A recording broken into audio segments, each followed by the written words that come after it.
नमस्कार आदाब दोस्तों, तो चलिए आज फिर हम आप लोगों के लिए लाए हैं देश और दुनिया की तमाम ताजा बड़ी खबरें, ब्रेकिंग न्यूज हेडलाइंस, एक एक करके तमाम बड़ी खबरें आपके सामने रखेंगे। सबसे पहली और बड़ी खबर में आपको बताएंगे दोस्तों कि ईरान ने अपना बदला इजराइल से ले लिया है। 12 घंटे के अंदर ईरान ने इजराइल के अंदर जबरदस्त तरीके से तबाही मचाई है। रात को ईरान ने इजराइल की राजधानी तेल अवीव समेत कई इलाकों में जबरदस्त तरीके से हमले किए हैं। इसमें कितना नुकसान हुआ है, अभी ताजा हालात क्या है, इसके बारे में आगे जानकारी आपको देंगे। साथ ही साथ अगली बड़ी खबर में आपको बताएंगे दोस्तों कि इजराइल के ऊपर ईरान ने ऐसी ऐसी मिसाइलें फेंकी हैं जो अब तक शायद किसी ने इजराइल के ऊपर नहीं फेंकी थी। हालांकि अब ईरान की जो नेवी है उसने भी हमले इजराइल के ऊपर शुरू कर दिए, जिससे इजराइल के अंदर पूरी तरीके से अफरा तफरी का माहौल देखने को मिल रहा है। आगे इसकी कई तस्वीरें, वीडियो फुटेज सामने आ रहे हैं जो हम आपको दिखाएंगे। साथ ही साथ दोस्तों ईरानी हमले से डरा नेतन्याहू देश छोड़कर भाग गया है। खबर आ रही है कि नेतन्याहू देश छोड़कर भाग गया है, उसका बेटा भी देश छोड़ चुका है। कहां पर जाकर ये रुका है इसके बारे में भी आपको जानकारी देंगे। साथ ही साथ खबर दोस्तों आ रही है उत्तर प्रदेश से, जहां पर उत्तर प्रदेश के सीएम योगी आदित्यनाथ को खत्म करने की साजिश रचने का मामला सामने आया है। यहां पर हिंदू संगठनों की तरफ से इस पर आवाज उठाई गई है। किस तरीके से आगे इसकी भी जानकारी आपको देंगे। साथ ही साथ अगली बड़ी खबर में आपको बताएंगे दोस्तों कि टीवी डिबेट्स में अलूल जलूल बातें करने की वजह से गिरफ्तार एक टीवी एंकर के ऊपर सुप्रीम कोर्ट ने सुनाया बहुत बड़ा फैसला। क्या है इसकी भी जानकारी देंगे। साथ ही साथ दोस्तों यहां पर खबर आ रही है महाराष्ट्र से, जहां पर शरद पवार ने बड़ा ऐलान कर दिया है। निकाय चुनाव को लेकर शरद पवार ने बीजेपी को बड़ा झटका दिया है। किस तरीके से, आगे इसकी भी चर्चा करेंगे। साथ ही साथ उत्तर प्रदेश के बरेली से बड़ी खबर आ रही है, जहां पर मौलाना तौकीर रजा ने गिरफ्तारी देने का ऐलान कर दिया है। अब इसके पीछे की जो वजह सामने निकल कर आ रही है वो हैरान करने वाली। आगे इस पर भी चर्चा करेंगे। उससे पहले एक छोटी सी रिक्वेस्ट, अगर वीडियो पसंद आए तो दोस्तों इसको लाइक जरूर करिए। चैनल पर नए हैं तो सब्सक्राइब करने के बाद बेल आइकन को प्रेस करना ना भूलें। बात करेंगे पहली और बड़ी खबर की।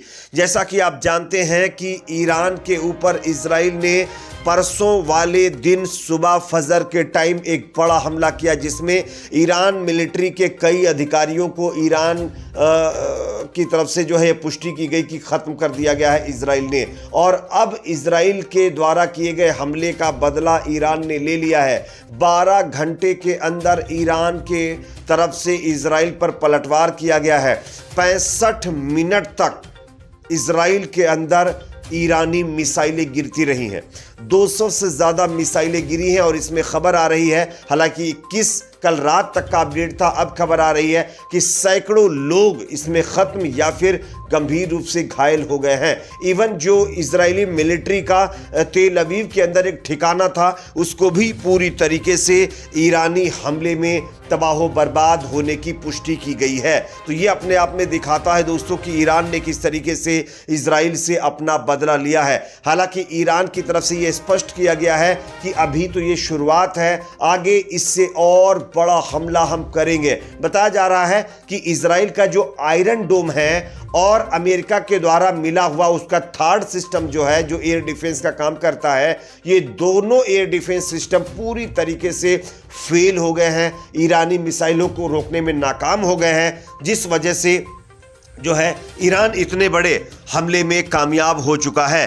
तो ये कहीं ना कहीं एक बहुत बड़ी खबर है दोस्तों। यहाँ पर आप देख सकते हैं किस तरीके से इजराइल के ऊपर ईरान का ये हमला हुआ है। साथ ही साथ दोस्तों इसको लेकर के एक और बड़ी खबर सामने आ रही है, ईरान की नेवी की तरफ से भी जो है अब कार्रवाई तेज हो चुकी है। ईरान की नेवी ने पनडुब्बियों से तमाम क्रूज मिसाइलें इजराइल के ऊपर फेंकी हैं। इजराइल का हाइफा, तेल अवीव, इसके साथ साथ वेस्ट बैंक का जो इजरायली इलाका है उसमें भी कई मिसाइलें जाकर गिरी हैं। 150 के करीब मिसाइलें ईरान ने फेंकी हैं और 50 के करीब मिसाइलें ईरान की जो सेना है, नेवी है, उसकी तरफ से फेंकी गई हैं, जिसमें तेल अवीव पूरी तरीके से धुआं हो चुका है। ये अपने आप में दिखाता है कि ईरान ने जो कसम खाई थी वो कहीं ना कहीं अब पूरी करता हुआ दिखाई दे रहा है, क्योंकि इजराइल ने पहले ईरान के ऊपर हमला किया था और उसका जवाब अब ईरान इजराइल के खिलाफ कार्रवाई करके दे रहा है। साथ ही साथ खबर आ रही है कि जब अमेरिका और तमाम मुल्क मिल करके ईरानी हमले को रोकने में नाकाम हो रहे हैं, तब नेतन्याहू देश छोड़कर भाग गया है।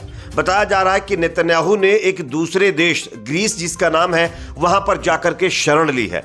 नेतन्याहू का जो बेटा है वो भी उसके साथ देश छोड़कर भाग खड़ा हुआ है। तो ये अपने आप में दोस्तों बहुत बड़ी खबर है।